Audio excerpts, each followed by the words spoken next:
আসুন আসুন স্যার, বসুন। আপনার জন্য তো সকাল থেকে আমরা অপেক্ষা করছি।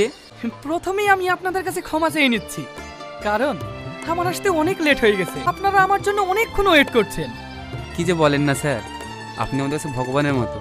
আপনি যদি না থাকতেন তাহলে হয়তো আমরা না খেতে পেয়ে মারা যেতাম। কারোর যদি আপনাদের কোনো অসুবিধা হয়ে থাকে তাহলে আমাকে বলবে। এই রাকেশ, তোর পাশে দাঁড়িয়ে আছে এই মেয়েটা কে রে? এটা এটা আমার মেয়ে মাহি স্যার। ও, তাহলে এর কথাই বলতি। এই মাহি, এদিকে আয়। কিছু বলবেন স্যার? হাই হাই, বেশ বড় হয়ে গেছিস তো। কালকে তুই আমার বাড়িতে যাবি, তোকে একটা কাজ দেবো, ইনকামও হবে, আবার পড়াশোনাটাও করতে পারবি। হ্যাঁ হ্যাঁ স্যার, ও অবশ্যই যাবে। এমএলএ সাহেব আমাদের গ্রামে আসার সঙ্গে সঙ্গে সেলিমের মেয়ে একটা কাজ পেয়ে গেল।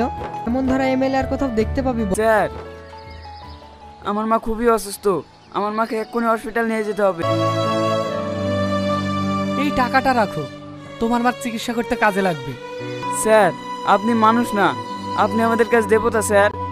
আচ্ছা আচ্ছা, ঠিক আছে, আপনারা সবাই ভালো থাকবেন, আমি এখন আসছি।